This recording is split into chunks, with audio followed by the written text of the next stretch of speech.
Welcome friends, প্রত্যেকে স্বাগত আমাদের ইউটিউব চ্যানেলে। যে সমস্ত ভিউয়ার্সরা প্রথমবার চ্যানেলটি দেখছেন তারা অবশ্যই চ্যানেলকে সাবস্ক্রাইব করে নেবেন এবং চ্যানেলের পাশে থাকা বেল আইকনটি প্রেস করবেন, যাতে এই ধরনের খবরাখবর সবচেয়ে আগে সবচেয়ে দ্রুত আপনার কাছে পৌঁছে যায়।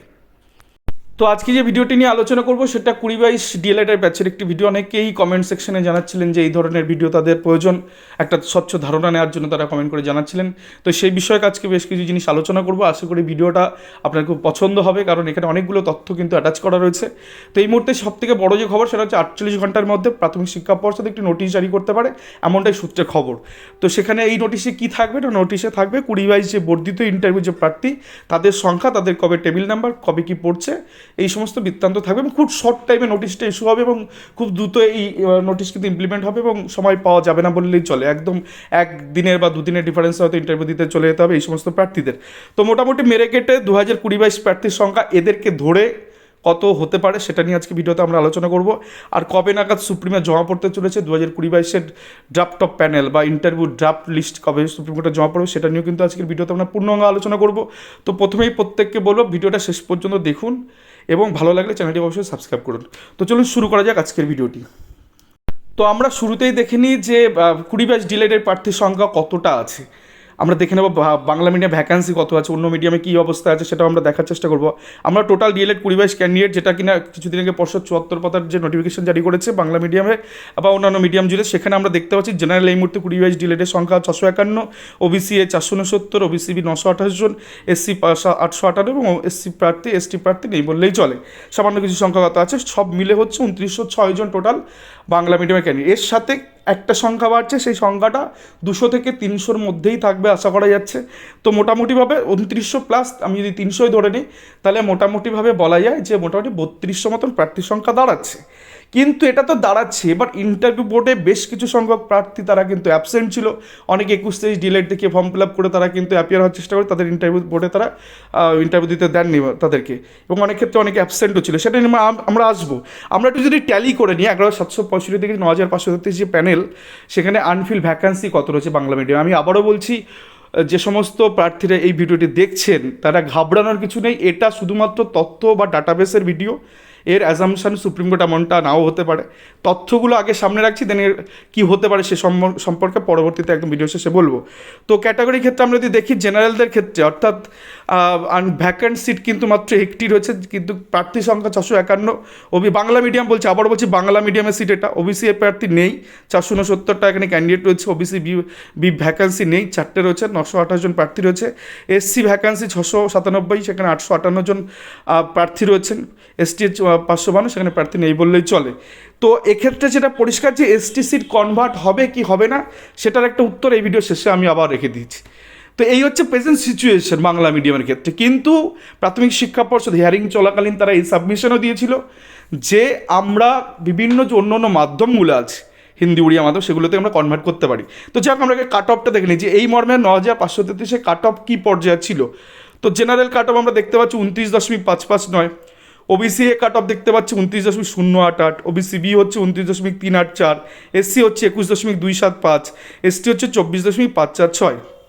প্রসঙ্গত বলে রাখা ভালো, এই 9533 প্যানেলের মধ্যে যত সংখ্যক এসসি প্রার্থী এবং যত সংখ্যক এসটি প্রার্থী যারা অ্যাপ্লাই করেছিলেন প্রত্যেকের চাকরি হয়ে গেছে 9533। কেউ পড়ে নেই, কেউ অবশিষ্ট নেই। অর্থাৎ যারাই অ্যাপ্লাই করেছিল, যারাই ইন্টারভিউতে পার্টিসিপেশন করেছে প্রত্যেকের চাকরি হয়ে গেছে, যার জন্য কাট অফটা 21-এ ঠেকেছে, যার জন্য কাট অফটা 24-এ ঠেকেছে। নাহলে অনেক প্রার্থী এমন হচ্ছে যাদের কাট অফ থেকে এই কাট অফ থেকে তাদের হয়তো উইদাউট টেস্ট নাম্বার বেশি।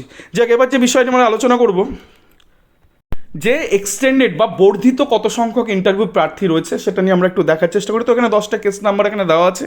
এরপরে আরও একাধিক কেস রয়েছে। কিছু অ্যাপ্লিকেন্ট এমন আছে যারা এরকম 2টো করে ডিগ্রি আছে, তারা পর্ষদে গিয়ে শুধুমাত্র তারা অ্যাপিল করে এসে অ্যাপ্লিকেশন জমা দিয়ে এসছে। তো সেই সংখ্যাটা আমরা মেবি যতদূর বোঝা যাচ্ছে যে 200 থেকে 300-র মধ্যেই থাকবে সেই সংখ্যাটা।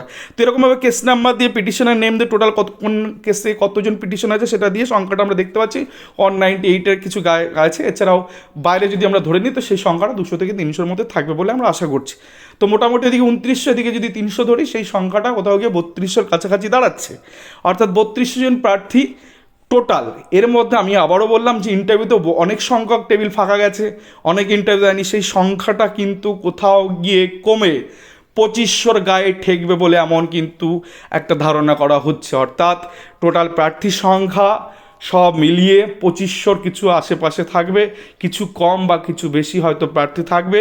এবং সেই সাথে ভ্যাকান্সি এবার কী পর্যায়ে হতে পারে সেটা নিয়ে আমরা একটু আলোচনা করি। তো এমপ্যানেল লিস্ট যেটা কিনা অল মিডিয়াম, যদি সব কটা মিডিয়ামে ধরা হয় তাহলে বাংলা মিডিয়ামের ক্ষেত্রে 10,015 টোটাল পোস্ট। আমি কিন্তু 11,765 কথা বলছি, সেখানে টোটাল রেকমেন্ডেশন আছে 8,761 জন, তো 1254টা সিট কিন্তু পড়ে রয়েছে ভ্যাকান্ট বাংলা মিডিয়ামের ক্ষেত্রে। হিন্দির ক্ষেত্রে যদি দেখি 353টা পড়ে আছে, নেপালির ক্ষেত্রে 23টা, ইংলিশের ক্ষেত্রে 156টা, সাঁওতালি মিডিয়ামের ক্ষেত্রে 442টা, উর্দুর ক্ষেত্রে 245টা, উড়িয়ার ক্ষেত্রে 18টা, তেলেগুর ক্ষেত্রে 10টা। সব ভ্যাকান্সি যদি আমরা দেখি যে না মোট যতটা ভ্যাকান্ট আছে, এর বাংলা মিডিয়ামের ক্ষেত্রে হয়তো এসসি এবং এসটি ভ্যাকান্সি ফাঁকা আছে, এসটিটা যদি কনভার্ট হয় সেক্ষেত্রেও পজিটিভ হবে 2022-এর জন্য যদি এসটি সিট কনভার্ট হয়ে গিয়ে থাকে, তো যেটা কিনা আমরা দেখাবো যে কনভার্ট হয়েছিল কিনা 2000 এর আগের কোনো প্যানেলে।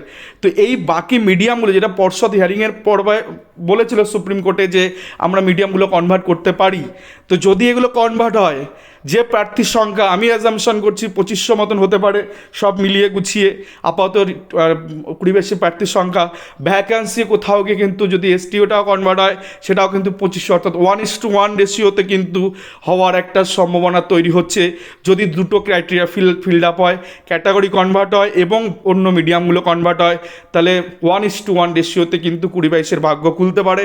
এটা পজিটিভ একটা খবর। আমি এই সাথে সাথে যেটা এমন এইমাত্র বললাম যে 1:1 হতে পারে, সেটা তো সুপ্রিম কোর্ট ডিসাইড করবে, যদিও এক্ষেত্রে তাদের মামলা জিতে আসতে হবে, তাহলে এরকম একটা সম্ভাবনা তৈরি হতে পারে। তবুও এসসি এসটি এরা তো যেমনভাবে অনেকটা এগিয়ে আছে, যদি কোনো প্রার্থী থাকে তার তো তাদের নিশ্চয়তা অনেকটা। আমি একটা যে সেখানে যে উদাহরণটা টেনে ধরবো, 2016 সালে একটা ঘটনা দেখাবো যে এসটি সিট কনভার্ট হয় কিনা। আমি একদম এই 16 সালের যেভাবে অ্যাজাম্পশন আছে 28-11 ব্রেকআপ দিয়েছে তার থেকে জিনিসটা তৈরি করা, তো আমি নাম্বার 5-এ আসতে বলবো, এত কিছু দেখার দরকার নেই। Number 5, ST vacancy, notified vacancy কত ছিল? 2482 জন, যেটা কিনা প্রেজেন্ট মেরিট লিস্ট 2016 সালে মানে 28-11 হিসাবে 939 জন নিয়োগ পেয়েছিল। টোটাল ভ্যাকান্সি ছিল 2482, 969 জন নিয়োগ পেয়েছিল, আমি 1000 ধরলাম, তাহলে অলমোস্ট 1500 সিট কিন্তু নেয়নি প্রাথমিক শিক্ষা পর্ষদ, মানে এসটি সিট ফাঁকা থেকে গেছিলো। অর্থাৎ এসটি সিট 1500টা মতন ফাঁকা থেকে গেছিলো, মাত্র 939 জন নিয়োগ পেয়েছি। এবার আমি যদি খেয়াল করি, দেখো টোটালটা যদি দেখি যে নোটিফাইড ভ্যাকান্সি টোটালটা 42,949, আর প্রেজেন্ট মেরিট লিস্ট যদি আমি ধরি 42,627, অর্থাৎ এই যে 1500 জন, এই 1500 জন কিন্তু হিসাব মতন তো আমি ধরলাম ক্যাটাগরি চেঞ্জ হয় না, ক্যাটাগরি চেঞ্জ না করে কি কোনোদিন 42,627 আসতে পারতো? অর্থাৎ এই জায়গা কিন্তু ভ্যাকান্সির এসটি ভ্যাকান্সি কিন্তু ক্যাটাগরি কিন্তু কনভার্ট হয়েছিল এবং এই সিটগুলো অন্য কেউ পেয়েছিল, যার দৌলতে কিন্তু গোটা 42,000টা হয়েছে। যদি এই 1500 বাদ দিত তাহলে 42,000 কিন্তু দাঁড়াতো না সংখ্যাটা। তো 2016 সালে কিন্তু ক্যাটাগরিও কনভার্ট হয়েছিল। তো এই জায়গাগুলো কিন্তু 2022-এর জন্য খুব গুরুত্বপূর্ণ। 2016 সালের এই বিষয়টাও তাদের মাথায় রাখা উচিত যে সেখানে ক্যাটাগরি কনভার্ট হয়েছিল, এবং কী করে কনভার্ট সেটা তো আমরা জানি না, তো কনভার্ট হয়েছিল। এবং মিডিয়ামগুলো যেহেতু সুপ্রিম কোর্টে পর্ষদের তরফ থেকে বলেছে যে মিডিয়ামগুলো আমরা কনভার্ট করব, তো সেক্ষেত্রে 2022-এর কিন্তু একটা খুব ভালো পরিস্থিতি তৈরি হয়ে গেল।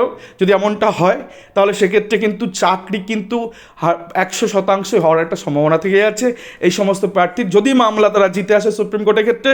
তো এই ছিল আজকের বড় খবর, যেটা কিনা সব মিলিয়ে মিশে সব কিছুর দিক উল্লেখ করে আশা করি ভিডিওটা আপনাদের সামনে তুলে ধরতে পারলাম, এবং তার এভিডেন্সও এখানে দিয়ে দিলাম, কি পর্যায়ে আছে, কোন পর্যায়ে কী হতে পারে, সব কিছু কিন্তু এখানে পূর্ণাঙ্গভাবে তুলে ধরার চেষ্টা করলাম। আশা করি এই ভিডিওটা আপনাদের ভালো লেগেছে, আর ভালো লাগলে অবশ্যই চ্যানেলটিকে সাবস্ক্রাইব করে দিন এবং লাইক শেয়ার কমেন্ট করে চ্যানেলটির সঙ্গে থাকুন। ধন্যবাদ সকলকে।